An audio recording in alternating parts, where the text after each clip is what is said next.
नमस्कार, तेज हरियाणा पर आपका स्वागत है। यदि आप पहली बार हमारे चैनल पर आए हैं तो सबसे पहले सब्सक्राइब करें, उसके साथ ही बेल आइकन भी दबा दें ताकि हर अपडेट आपको सबसे पहले पहुंचा सके। नमस्कार, गुड मॉर्निंग। तेज हरियाणा पर हम आपको बताएंगे हरियाणा की आज की टॉप 25 बड़ी खबरें। हरियाणा सरकार का बड़ा फैसला, 16 नवंबर से खुलेंगे प्रदेश के कॉलेज और यूनिवर्सिटी। दिग्विजय सिंह का बड़ा बयान, बोले 2 साल हो गए इनेलो से निकाले, अपने जहन से नहीं निकाल पा रहे अभय सिंह। पहले सीएम और अब एक्स सीएम ने एमएसपी को लेकर दे डाला सबसे बड़ा बयान, दोनों ने राजनीतिक छोड़ने की कही बात। एचएसएससी ने ग्रुप डी की वेटिंग उम्मीदवारों को विभाग अलॉट किए, जल्द हो सकती है ज्वाइनिंग। महिला एएसआई की पोस्टमार्टम रिपोर्ट में भी कई खुलासे, आपत्ति पर केस दर्ज। व्हाट्सएप पर आ रहा है ये जबरदस्त फीचर, अपने आप गायब हो जाएगा मैसेज। हरियाणा के नूह के एक गांव में एक ऐसा घर जहां पर 40 किलो का ताला बना सबसे बड़ा कोर्टरूम, दूर दूर से देखने वाले लोगों की लगी लाइनें। हरियाणा में फिर बढ़ रहा देह व्यापार का काला धंधा और फिर पुलिस रेड में मकान मालिक समेत 7 गिरफ्तार। भारत में वीवो ने अपना नया मॉडल किया लॉन्च, कम कीमत में मिलेंगे ढेरों फायदे। पेटीएम यूजर के लिए बड़ी खुशखबरी, कंपनी ने मुफ्त की सबसे बड़ी सेवा, जल्द मिलेगी बहुत बड़ी फीचर्स की सौगात। अब आपको बताएंगे हरियाणा की अहम खबरों को विस्तार पूर्वक। क्या आपने कभी जिंदगी में 40 किलो का ताला देखा है? इसके पीछे छुपी है एक बहुत ही बड़ी दिलचस्प कहानी। लोग अपने घरों की सुरक्षा के लिए सबसे मजबूत ताला खरीदते हैं। अलग अलग कंपनियां अपने तालों को मजबूती का दावा भी करती है। पुराने जमाने में राजा महाराजाओं को एक ऐसा ताला देखने के शायद कभी मिला हो, लेकिन नूह के नोहिंगा कला गांव में मोहम्मद हनीफ का घर ऐसा है जहां पर सबकी निगाहें फिर चली गई है और सबसे बड़ा विषय बना है ताला, जिसको देखने के लिए दूर दूर से लोग हैं वो बड़ी संख्या में पहुंच रहे हैं और इस ताले को देख रहे हैं। अब आपको बताते हैं कुछ और बड़ी अहम खबरें हरियाणा की जिनके ऊपर सबकी निगाहें हैं। सबसे बड़ा फैसला हरियाणा सरकार का 16 नवंबर को कॉलेज और यूनिवर्सिटी खोलने को किया गया है, यानी कि करीब 7 महीनों के इंतजार के बाद अब हरियाणा में भी कॉलेज खुल पाएंगे। कोरोना काल में हर चीज़ बंद हुई, सभी शिक्षक संस्थान भी बंद किए गए। इससे छात्रों की पढ़ाई को खासा असर हुआ, लेकिन अब स्कूल धीरे धीरे खोले गए। अब कॉलेज के छात्रों को भी इंतजार खत्म होगा। हरियाणा सरकार ने राज्य के महाविद्यालयों विश्वविद्यालयों को आगामी 16 नवंबर 2020 से खोलने का निर्णय किया है, जबकि ऑनलाइन कक्षाएं आज से शुरू हो गई है। हरियाणा के उच्चतर शिक्षा विभाग के प्रवक्ता ने इस बारे में जानकारी देते हुए कहा है कि महाविद्यालयों में पढ़ने वाले विद्यार्थियों की जरूरतों को देखते हुए राज्य सरकार ने स्टैंडर्ड ऑपरेटिंग सिस्टम के दिशा निर्देशों के मुताबिक 16 नवंबर 2020 से सरकारी एडेड स्वयं पोषित महाविद्यालयों व विश्वविद्यालयों को खोलने का निर्णय किया है। तो निश्चित तौर पर एक बड़ा फैसला सरकार का ये सामने आया है, जहां पर अब कॉलेज के खुलने का रास्ता भी साफ हो गया है। उधर सीएम और एक्स सीएम के बयान को लेकर भी राजनीति गलियारों में बड़ी चर्चा है। नेता प्रतिपक्ष भूपेंद्र सिंह हुड्डा ने एक बार फिर 3 कृषि कानूनों को लेकर बड़ा बयान दे दिया। हुड्डा ने कहा है कि कृषि कानूनों में मिनिमम सपोर्ट प्राइस का प्रावधान नहीं है, किसानों को फसल बेचने का भाव नहीं मिल रहा है। यह भी दावा किया कि अगर 3 कृषि कानूनों में एमएसपी का प्रावधान है तो मैं राजनीतिक छोड़ दूंगा।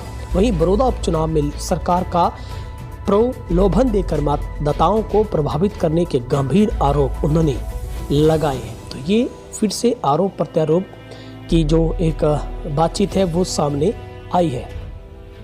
अब बताते हैं कि महिला एएसआई की पोस्टमार्टम जो रिपोर्ट है उसमें क्या बड़ा खुलासा हुआ है।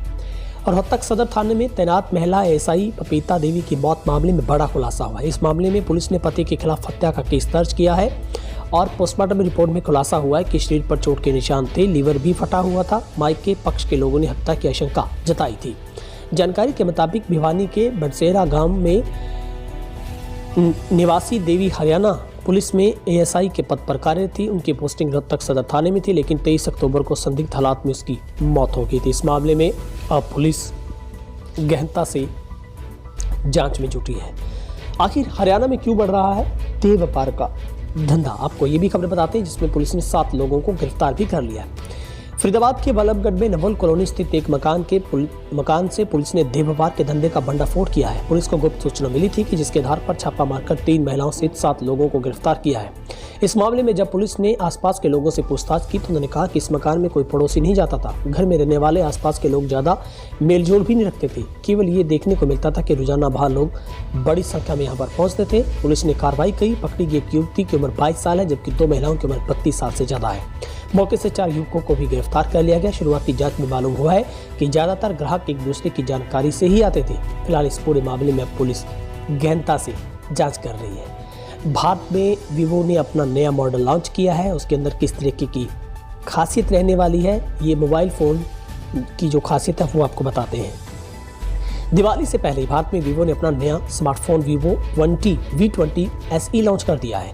त्योहारों के समय हर कोई फ़ोन, इलेक्ट्रॉनिक्स गैजेट खरीदते हैं। इस कंपनियां नई तकनीक के प्रोडक्ट को लॉन्च करती है। मोबाइल फ़ोन को लेकर भी लोगों में काफ़ी उत्सुकता रहती है। वीवो ने नए मोबाइल फ़ोन को मिड रेंज में 20,000 रुपये की कीमत रखी, जिसमें 8 GB रैम और 120 GB स्टोरेज है। फ़ोन को रिटेल पार्टनर वीवो इंडिया ई-स्टोर और टॉप ई-कॉमर्स प्लेटफॉर्म के जरिए उपलब्ध करवाया गया। आप देखते हैं ये यूजर्स के लिए कितना फ़ायदेमंद हो सकता है। उधर एक और खबर है जो कि पेटीएम ने अपने यूजर्स को एक बड़ा दिवाली का धमाका दे दिया है। डिजिटल इंडिया को पीएम मोदी की तरफ जहां से बढ़ावा दिया गया, देशवासियों को जागरूक किया गया, तो लोगों ने इस जीवन शैली में अपना लिया है। अब आमतौर पर कैश भुगतान एक जरिया था, लेकिन पेटीएम, गूगल पे, पेएबल जैसी कंपनियों के बाद लोगों ने कैशलेस पेमेंट शुरू कर दिया। खुद को पूरे तरीके से इसमें ढाल लिया है। ऐसे में सबसे फेमस कंपनी पेटीएम, जिसके जरिए लोगों को पैसे का भुगतान करते हैं। पेटीएम में कई ऐसे तरीके हैं जिसके जरिए आप मोबाइल फ़ोन, बिजली बिल सहित तमाम ऐसी ट्रांजैक्शन आप खुद घर बैठे कर सकते हैं। एक तरफ बैंक अकाउंट से पेटीएम वॉलेट से पैसे डालने वाले यूजर्स को कोई चार्ज नहीं देना होता, लेकिन इस उल्ट यानी पेटीएम वॉलेट से बैंक अकाउंट में पैसे ट्रांसफर करने पर यूजर्स को चार्ज देना पड़ता था। कई यूजर्स को इसके लिए चिंता थी। अब खुद पेटीएम के संस्थापक विजय शेखर शर्मा ने इस पर जवाब दिया है और उन्होंने कहा है कि पेटीएम यूजर्स को इस बारे में जवाब दे दिया गया। यूजर ने पूछा है कि अगर आप पेटीएम वॉलेट से बैंक अकाउंट में पैसे ट्रांसफ़र करने पर लगने वाली 5% चार्ज को भी हटा दिया गया है। तो ये एक बड़ी अपडेट हमने आपको दी है कि किस तरीके से हरियाणा में जो टॉप खबरें आज की हैं, सबसे बड़ी निगाहें थी जिनके ऊपर, वो कौन कौन सी हैं। जिनमें मुख्य खबर एक और भी है, वो है पराली जलाने पर रोकने में गांव पहुंचे 3 कृषि अधिकारियों को किसानों की तरफ से बंधक बना लिया गया है।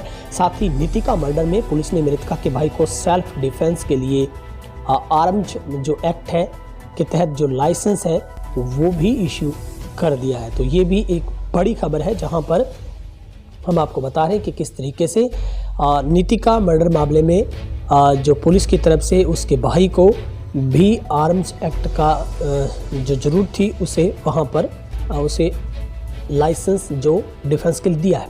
पुलिस का दावा है कि आरोपितों को सख्त से सख्त सजा दिलाने की पैरवी होगी। सीएम मनोहर लाल खट्टर ने ऐसी घटनाओं को सख्ती से बरतने के लिए कदम उठाने की भी बात कही है।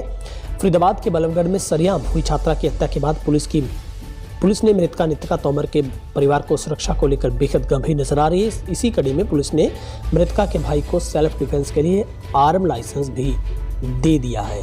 तो ये एक बड़ी खबर थी।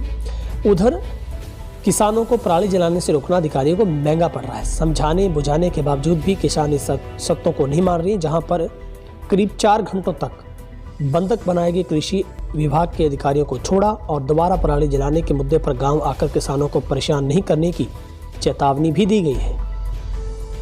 एक ऐसी खबर भी है जिसमें युवा किसान ने पराली की समस्या को मौके में बदला है। मात्र 1 रुपए के 1 साल में 2 करोड़ रुपए कमाए हैं। किसान वीरेंद्र यादव ने बताया है कि उनकी दोनों बेटियों को प्रदूषण के कारण एलर्जी हो गई थी। इसी को लेकर उसने गंभीरता से सोचा तो पराली के कारोबार का आइडिया आया कि उसने बड़ी सहजता के साथ ही आगे बढ़ते हुए एक कारोबार किया जिसमें उन्होंने 2 करोड़ रुपए की कमाई कर डाली। वीरेंद्र ने इस सीजन के महज 2 महीने में 50 लाख रुपए कमाए हैं। फिलहाल 200 लोगों को रोजगार भी वो दे चुके हैं। तो ये हरियाणा की एक अहम खबर थी जो कि हमने आपको बताई है। उधर एक और अपडेट है जो कि हम आपको बता रहे हैं। हरियाणा से ये खबर है जो कि किराए के बहाने घर में घुसकर हमला किया गया है और महिला के सिर पर गोली मारने के बाद जो सिरफरे हैं वो वहाँ से फरार हो गए। तो ये भी एक बड़ी खबर है। हरियाणा में आशा वर्करों के लिए 10वीं पास अनिवार्य कर दिया गया है। सेवा समाप्ति की उम्र भी तय कर दी गई है।